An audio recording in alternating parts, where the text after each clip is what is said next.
धर्म, कर्म, विधि विधान और ज्योतिष की सटीक जानकारी पाने के लिए YouTube चैनल जीवन दर्पण को सब्सक्राइब करें और हाँ, अपडेट रहने के लिए बेल आइकन दबाना ना भूलें। और सौभाग्य मेरा है कि यह बात मेरे दिमाग में आज आ गई। जैसे श्रावण मास में हर व्यक्ति के अंदर ये इच्छा बनी रहती है या इच्छा बन जाती है कि मैं शिव जी की अभिषेक करूं। नहीं बड़ा कर रहा हूं तो छोटा ही करूं, लेकिन करूं।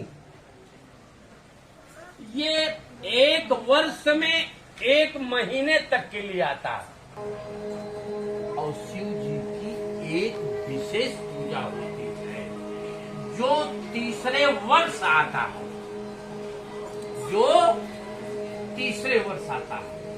उसको वह तीसरे वर्ष कैसे आता है? वह तीसरे वर्ष छोटा छोटा टुकड़ा काट करके, जैसे कभी कभी आप ये अच्छी तरह से जानते हैं, माने प्रतिपदा से अमावस्या, फिर प्रतिपदा से पूर्णिमा, यानी 15-15 दिन के एक पक्ष होते हैं ना। कभी कभी ऐसी स्थिति हो जाती है कि कोई पक्ष 14 दिन का हो जाता है, कोई पक्ष 16 दिन का हो जाता है। तिथि घटती और बढ़ती रहती है, समझ रहे हैं? तो उसी में थोड़ा थोड़ा बिंदु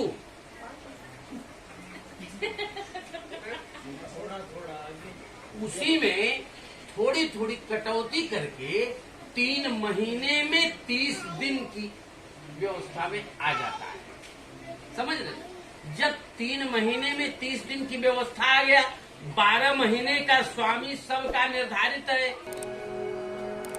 कौन किसका मालिक है? जैसे श्रावण महीने का मालिक शिव जी है, कार्तिक महीने का मालिक विष्णु भगवान, समझ रहे? उसी प्रकार से हर महीने के मालिक अलग अलग है। हम आप जानते हैं या नहीं जानते? तो जब वो 13वां महीना आ गया तीसरे वर्ष, तो ये हुआ भाई आपको, ये हुआ कि ये कोई मल मास कहा हमारा कोई मालिक। जैसे कोई बहेतु व्यक्ति आ जाए, जैसे कर्ण को आप ले लीजिए।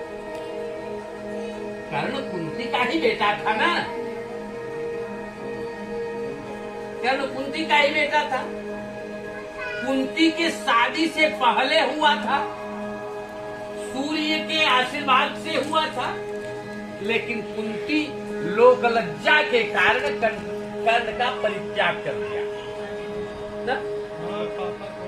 और परित्याग कर दिया, उसको किसी सूत्र ने लिया, इसीलिए उसका नाम राधेय पड़ा, इसीलिए उसका नाम राधेय पड़ा, समझ रहे? द्रौपदी के युद्ध स्वयंवर में कर्ण भी गया था।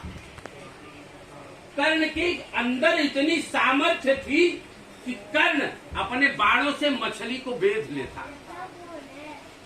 लेकिन द्रौपदी ये कही कि हम सूत पुत्र के साथ शादी, समझ लीजिए, वहां उनका कोई मालिक जालिक नहीं था, इसलिए स्वयंवर में सहभागी नहीं बने, बाण नहीं चलाना चाहे, अधिकार उनका समाप्त हो। उसी प्रकार से जब ये मलमास 30 दिन का बन के तीसरे वर्ष आया, तो लोग पूछने लगे कि भैया आपके स्वामी कौन है? तो कहा पता नहीं। अब सब जैसे आपके बीच में कोई बहेतु व्यक्ति आ जाएगा, आप उनको करेंगे तो उसको क्या अपमान लगेगा कि नहीं लगेगा? वो बहुत दुखी होकर के, अधिक मास जो था मलमास के रूप में, दुखी होकर के आत्महत्या करने जा रहा था। तब तक नारद जी मिल गए कीर्तन करते हुए। किसी के जीवन में परिवर्तन आने को होता है तो किसी महात्मा की मुलाकात हो जाती है। आप लोग भी कीर्तन 2 बार कर लीजिए, तब हम आगे चलते हैं। श्रीमन नारायण नारायण नारायण, श्रीमन नारायण नारायण नारायण, लक्ष्मी नारायण नारायण नारायण, लक्ष्मी नारायण नारायण नारायण। नारद जी कीर्तन करते हुए पुरुषोत्तम मास माने अधिक मास के सामने आ गए। आत्महत्या करने जा रहा। नारद जी कहते आत्महत्या मत करो, अगर जन्म हुआ है तो तुम्हारा कोई न कोई स्वामी तो होगा। तुम विष्णु की शरण में जाओ, वो बता देंगे कि तुम्हारा स्वामी कौन है। विष्णु के पास गया, हाथ जोड़ के प्रार्थना किया। विष्णु भगवान हाँ विष्णु भगवान से कहा कि मेरा कोई नाम लेने को तैयार नहीं। कहा मैं तुम्हारा नाम बता रहा हूं, तुम्हारा नाम क्या है? कहा तुम्हारा नाम आज से पुरुषोत्तम मास माना जाएगा। क्या माना जाएगा? और हर महीने जो शेष 12 महीने होते हैं उसमें एक बार पूजा करेंगे तो 1 बार का फल मिलेगा। लेकिन जब 3 वर्ष में तुम्हारा मास आएगा, पुरुषोत्तम मास, 1 बार अगर कोई पूजा करता है तो 10 बार का बेनिफिट मिलता, क्योंकि वह महीना 3 वर्ष में आता है। अब उस महीने में शिव जी की विशेष पूजा की जाती है। इसका वृत्तांत इसमें आया है जानते हैं? पद्म पुराण से मैं बोल रहा हूँ। इसका वृत्तांत, इसका इतिहास पद्म पुराण में है। इसका नाम आप लोगों ने सुना है कि नहीं सुना है? द्रौपदी का नाम सुना है ना? द्रौपदी को 5 पति क्यों थे, ये कभी आपने सोचा? नहीं। द्रौपदी को 5 पति क्यों थे, कभी आपने सोचा नहीं होगा। आज मैं बता दे रहा हूँ,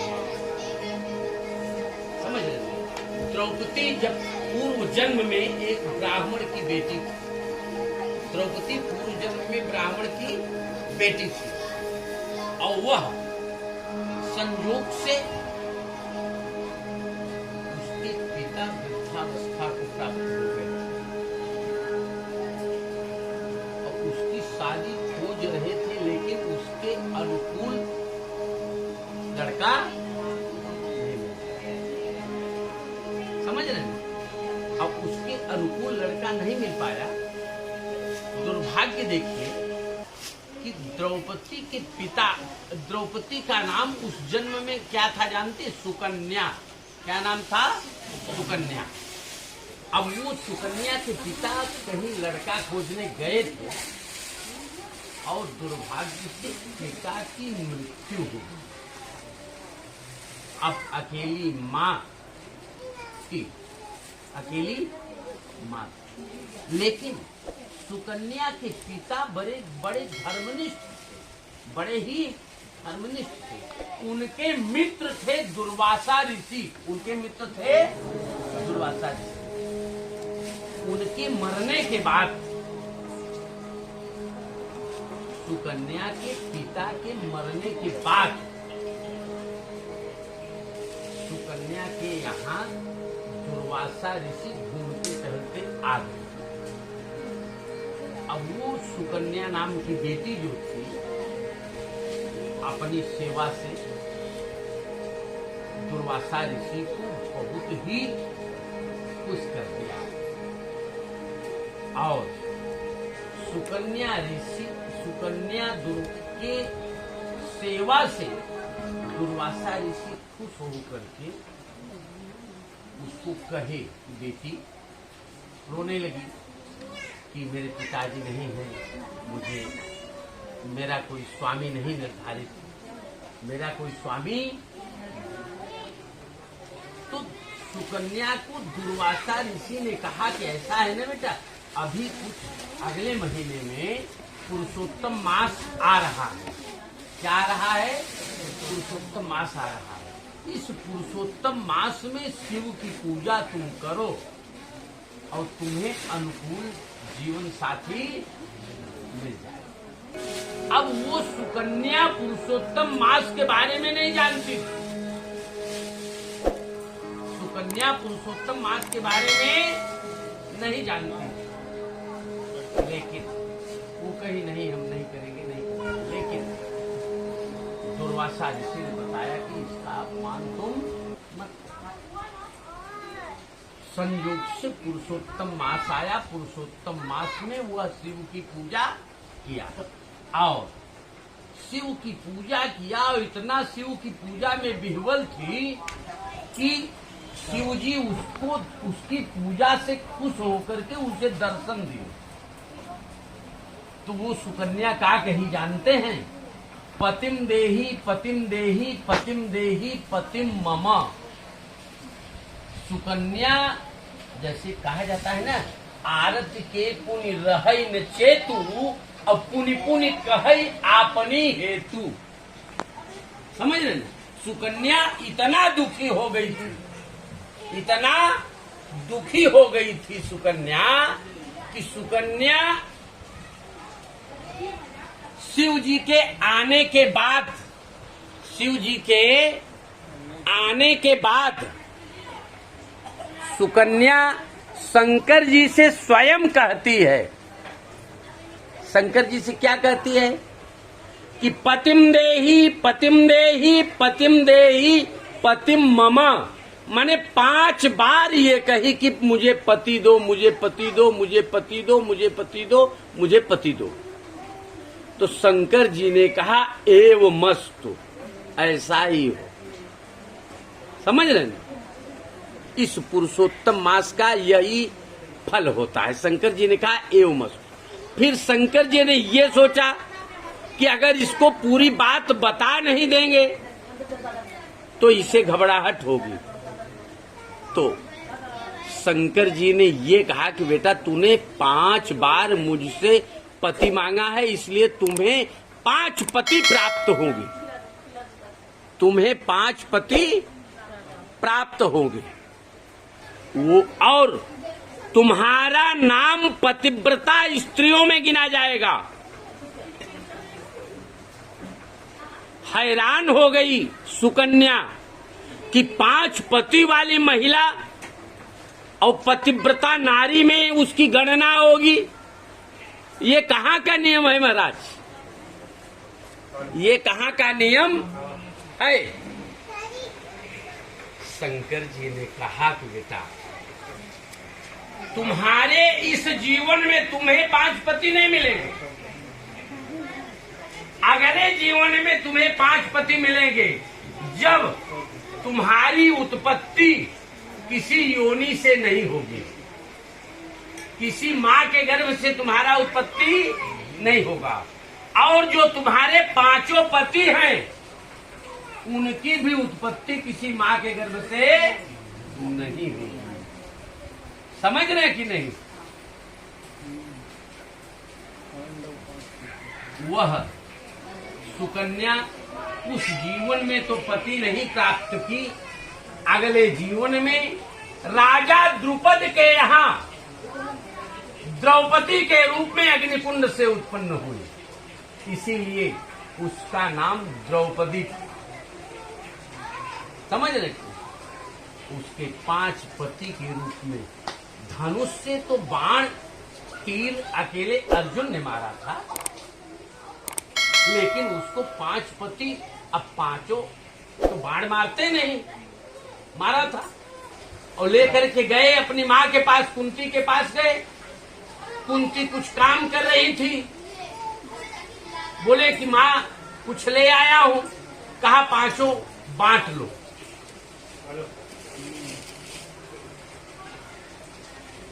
तो श्रावण से भी ज्यादा फलदायी आगे पुरुषोत्तम मास आने वाला 2 कुवार लगेगा, 2 कुवार लगेगा।